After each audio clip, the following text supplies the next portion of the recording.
Hello and welcome to this Hurricane Helene update. It is after 11 o'clock and it has made landfall. You can see the eye is now inland. It is moving pretty quickly and it's going to be crossing to Georgia probably by after midnight. The storm is booking it. It's moving very quickly. So we'll look at this satellite. We'll also look at this satellite as well. And you see there, it is definitely making its way inland now. And you can see just a really rapid movement of the storm here. That we have here. Let's read the latest from the National Hurricane Center.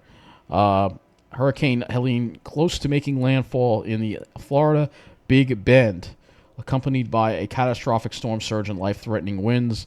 As of 11 p.m., its location 29.9 north, 83.9 west, about 75 miles northwest of Cedar Key, Florida, about 40 miles southeast of Tallahassee, Florida. Maximum sustained winds 140 miles an hour, moving north-northeast at 24 miles an hour. Minimum central pressure 938 millibars, 27.70 inches. And this is, they say it's going to make landfall real soon. It appears that it has actually made landfall on that satellite image. That is about, this is a fast-moving storm, and this was written at 11, so it's 11:20 now. Weakening is expected, but the forward speed will allow strong damaging winds, especially gusts, to penetrate well inland. Hurricane force winds extend outward up to 60 miles from the center.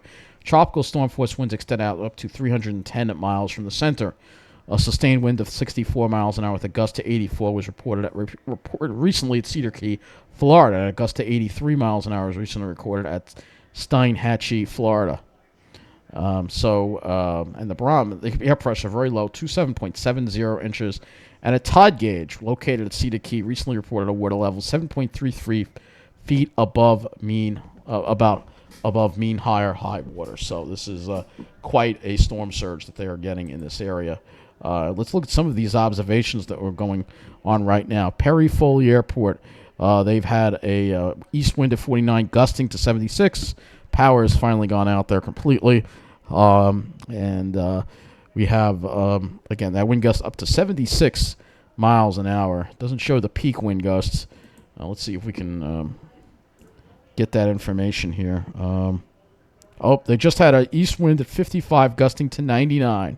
So they're getting into that eye wall now. Take a look at how much rain they've already gotten, too. So they're getting a ton of rain. It's really good. They're in that eye wall now, so they're getting those gusts well over 100 miles an hour in Perry. And that's racing northward. Tallahassee, which is probably somewhere over here. Yeah, over here. You're seeing some wind gusts. Here's Tallahassee. North-northwest wind at 32, gusting to 53. So they're also dealing with some pretty strong winds in Tallahassee. They're going to be next in line. There's the current reading at Perry. East-southeast of 50, gusting to 99. Barometer down to 8.04. Wind gusting to 61 miles an hour. Madison. So all these stronger winds are going to make their way in. And you can see just a large area of winds that this is generating here. This is a very large storm. Again, even Tampa still dealing with wind gusts up to 46 miles an hour. Now that wind is southwesterly, that's going to help push the water into Tampa Bay and cause a lot of flooding. So there's going to be a lot of flooding over there. I'm sure there is. In fact, we're going to see if we can go to some cameras. Actually, Florida 511. Take a look at that in a moment. But let's now go and look at the radar. And there's a lot of observations here to look at. Obviously, Perry getting the worst of it. Let's go to the radar now. Just update this because the center of it is inland. So, yeah, the center of it is just about almost inland here. There's Perry, about ready to get into the eye, actually. So they're going to go right into the eye. Tallahassee on that western eye wall. So Madison up next. This is going to be crossing into Georgia within the next hour or so. And you can see these bands just stretching all the way back, obviously. We'll run this into motion here and show you, again, the radar. And you can see that it looks like that Tallahassee is going to be getting into that western eye wall. At least the eastern part of the city will be. And that's not going to be a good thing at all. There's going to be a lot of power outages there. Let's go look at power outages. I'm sure we're going to update this here. We're closing in on 1 million now without power. 927,000 customers without power. And you can see this area more or less almost completely out. I mean, everything, you're going to have massive damage to all kinds of power infrastructure in this area. And that's going to go well into Georgia, too. You can see Pinellas also dealing with a lot of outages here on the West Coast. So even far from the storm, all the way down to Collier, dealing with power outages. Even on the east side of Florida, dealing with power outages. And if we go to the main site, Georgia is up to 32,000. You see the numbers rising in the southern part of the state as well. Starting to see South Carolina and North Carolina will also be affected by power outages as well in the western parts of the state. So let's go now to the Florida 511 cameras, and we'll see if we can get a map of all the traffic cameras here and show you. We've got a lot of closures here, obviously, and object on roadway, so we got a lot of that going on. We got a lot of closures around Gainesville, debris on roadway, so we're seeing a lot of that. Flooding, obviously, bridges closed around Tampa. I think got almost all the bridges closed pretty much. It's just too dangerous here. So let's look at some of these cameras. I think if I put this on here, should be able to show you some of the traffic cameras. And remember, this is farther. This is not even close to the center of the storm. It looks like there's water there. So let's take a look at this. There's flooding. This is in Tampa. Let's see. Is it working? Show video. All right, it's being slow. Yeah, there's flooding here. You see there's water. There's water. Yep. So there's definitely a lot of flooding in all these areas. There's another one we can look at. That's the same one. Let's yeah, this is all underwater. So you see, this is all underwater. At least all these roads are underwater. There's a lot of flooding. Going to be a lot of flooding in these towns. You can see there's the water, pretty much flooding the whole roadway there in all these barrier islands. That wind is just pushing the water in and causing all this flooding. See, some of these may not work because of power outages. A lot of these probably aren't going to work. Let's see. Oh, I'm sure this is all not even working. Probably no power in this spot. But you get an idea of the flooding that's occurring. And this is, like I said, far from the storm. This is not even close to the storm. Take a look at this one here. There's water here, too, as well. Water on the road as well, coming in from the bay. Clearly see here. We need to put the video on to show that to you. Let's see. Yeah, you can see the water here on the roadway. It's having a lot of trouble playing the video, right? Because, again, a lot of people using the site. Yep, there's the water on the road. You can clearly see that. So this is all flooded out as well. So a lot of flooding going on. Inland, I think we're okay. I don't think we have flooding inland. We're going to just look at some of these inland roads. I don't see anything here. I don't see any closure signs. Here's a closure sign here. So you got flooding over here. That is closed. The bridges, all lanes closed here. There's a lot of flooding in these areas here.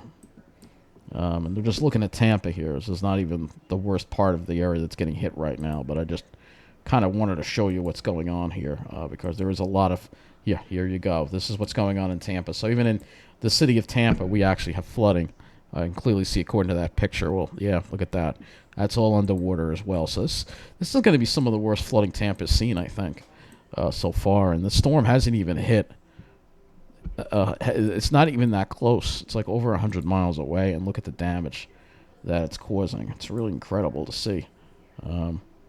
Doesn't look like there's any flooding over there, but this is incredible to see. There's a lot of damage, and I'll share videos of. We have another closure over here, flooding probably on Pinellas Drive. So this is all underwater. This whole area, all these areas along the coast are underwater.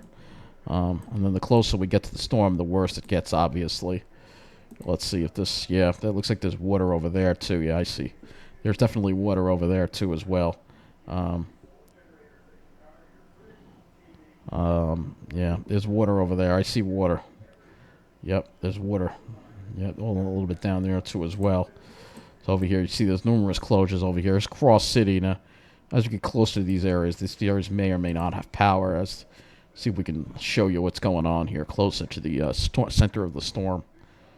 It's the kind of winds that are going on. See if we can pull these up because, again, yeah, you can see that camera really shaking. This is Cross City. Looks pretty dark, but for whatever reason, there's power at this intersection, and you can see things are shaking pretty good over there. And as we make our way into the areas like Perry, these are areas where you're not going to have any. I'll be surprised if any of these cameras are working. I mean, I can't believe that they are. They must be on generators or batteries or something, because the power is completely out in Perry. So it looks dark there. You can see that. Yeah,